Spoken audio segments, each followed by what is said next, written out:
Hey guys, so we regularly hear from people who are kind of at the beginning of this search for some farmland or a property to homestead on, or going to begin that search at some point here in the near future. And so we just thought we would share our story of how we found our homestead property and just the things that made the biggest difference to finding a homestead property that we really love and that has worked out really, really well for our family.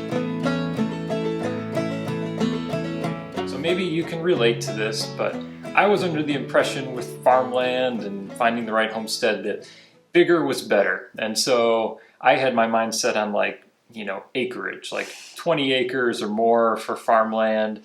And I don't think Joelle was quite on the same page, but for me, bigger was better.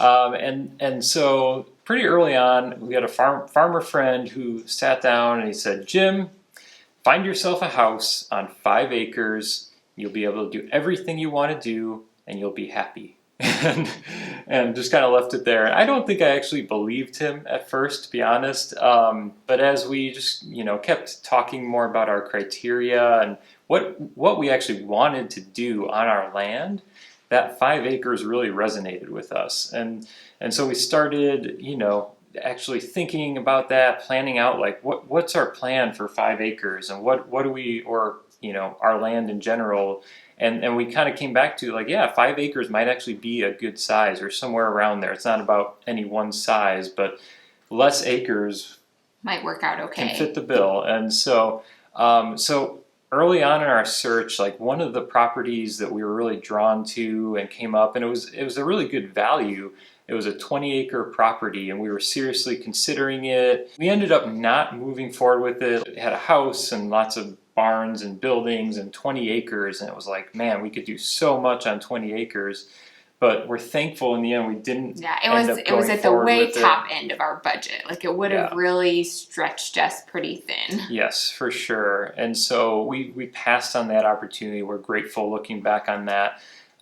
So that kind of, once we start talking about more 5-acre properties or less acres, that really opened up a lot of different opportunities to us. And so we kept going in our search, and then maybe a month or two later, some other properties came up. So we were actually living 4 hours away at the time. So we were making trips into where we were, looking for were 4 hours away. And we were going to look at a couple houses the next day, and then the night before, this 5-acre foreclosed property comes up, and we just kind of tag it along, and we send it to our realtor and say, "Hey, add this to the list. Doesn't look too promising, but we'll go and see it." And ultimately, that's the property that we ended up buying. And we got there, and we just both looked at each other and were like, this is it. We know this is it. And so we'll get a little bit more into kind of the details of that as we go. But I think this is a thing that we've heard from a lot of people, is that they thought kind of similarly to kind of Jim, is we need the land. We need to have more land to do all of the things. And then they maybe end up buying that amount of land and kind of realize in the end, actually we are only using a few acres of it, or we're not using all of it. And so I think that's just where kind of first is just being really crystal clear on what it is that you want to do, that you want to accomplish with your land, and then buying the amount of land accordingly. So if you want to graze lots of animals, 20 acres, 30 acres, 40, lots of land might be good. That might be what you want to look for. That might be the perfect fit. But if you're, maybe more like us, who is okay, we want our family milk cow, we want to raise some animals and grow food to feed our family, we really can do that super well on just 5 acres. So, and looking at it now, honestly, I'd probably be really overwhelmed with 20 acres. 5 acres feels like a ton to keep up with right now. And so, so just going through some of the things that were most helpful for us. The first thing was to not judge a book by its cover. And so I mentioned the property we bought. It was foreclosed, and the pictures were horrendous. Terrible. It was awful. It looked like it should have had red tape up and like a crime scene or something in this house, and just really awful pictures. It almost looked like they were trying to communicate stay away from this one, don't come here, don't look at it. And so, like we really had zero expectations or hopes for this house working out. Yeah, but when we compared it to, I think this was a unique exception to a lot of properties that we looked at that had these beautiful professional pictures, made the house look big and beautiful and all of these things. So we were like, oh, this looks great. And then we'd go and we'd look at those houses and it's like, yeah, that was a little embellished, or it just made it look a little like too good to be true. They take like a little like nook bedroom and make it look like 4 times the size of what it actually was. Yeah, and I felt like if anything on the like write-up thing, they tend to over embellish like what the different amenities were and what they offered.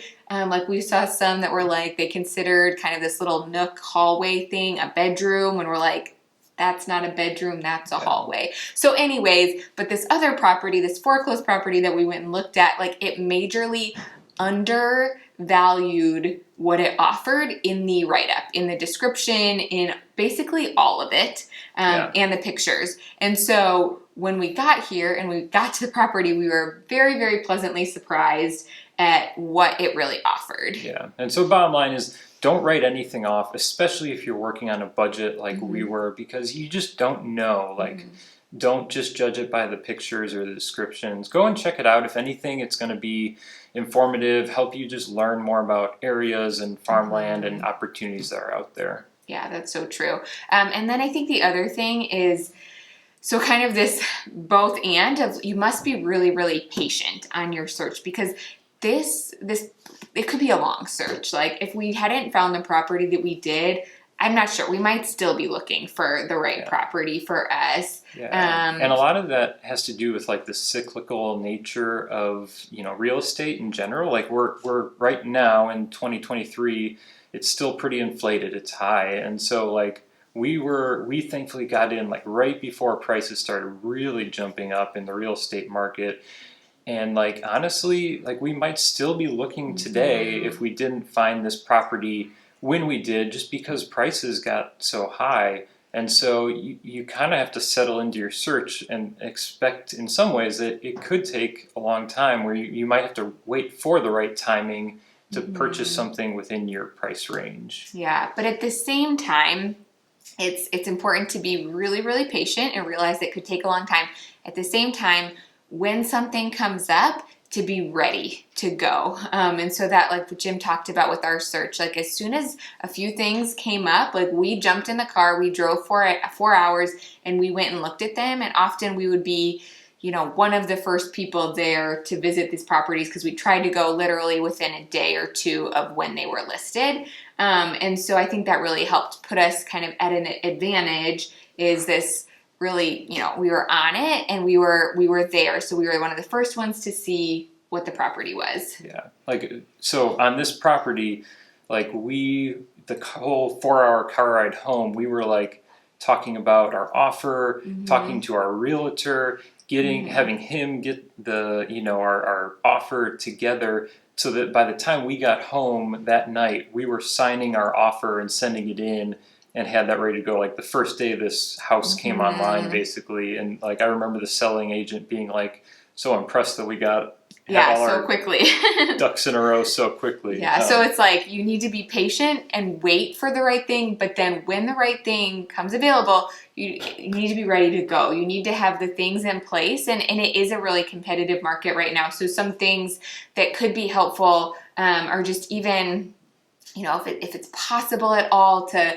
work with family, borrow money, like anything you can do to try to make it so you have a cash offer could be helpful. Yeah. And realizing that not everyone's in that position. Totally. It's just, that's one of those things that like a cash offer can really stand out, especially if there are multiple offers, which there may very well be every single in today's market. Just you want to explore all those opportunities ahead of time and not wait till like the right opportunity comes up and you're putting in an offer.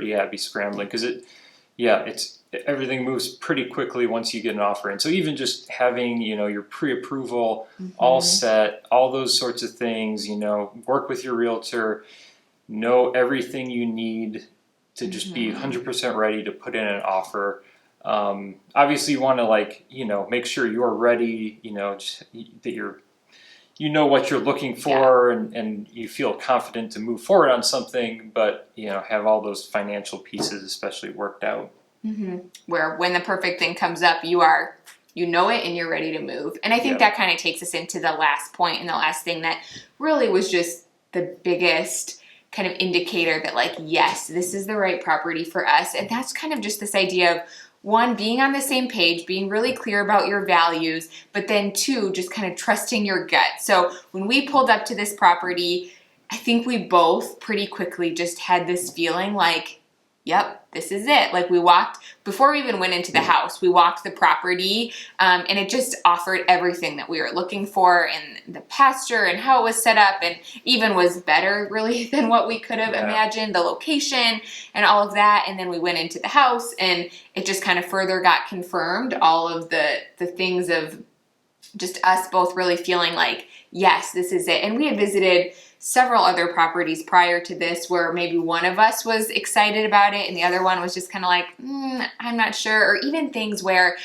this looks really good on paper and it feels like, yeah, we should buy this because it's the right price and it offers kind of the checklist things that we're after. But after visiting it, it was kind of like, you just didn't get that feeling of like, this is it, like this is where you're supposed to be. But for both of us, after coming and visiting this property, we both felt right away, like, for sure, yes, this is where we need to be. Yeah, so that's just some of our story and really what we found the most helpful in our search and coming up with the right fit for a homestead for us. And so we just get really excited about this topic of searching for land and for a homestead property. And so we'd love to hear from you, like where you're at in your process, what questions you have. So drop that in the comments below. And yeah, thanks for stopping by the farmstead today, and we'll see you next time.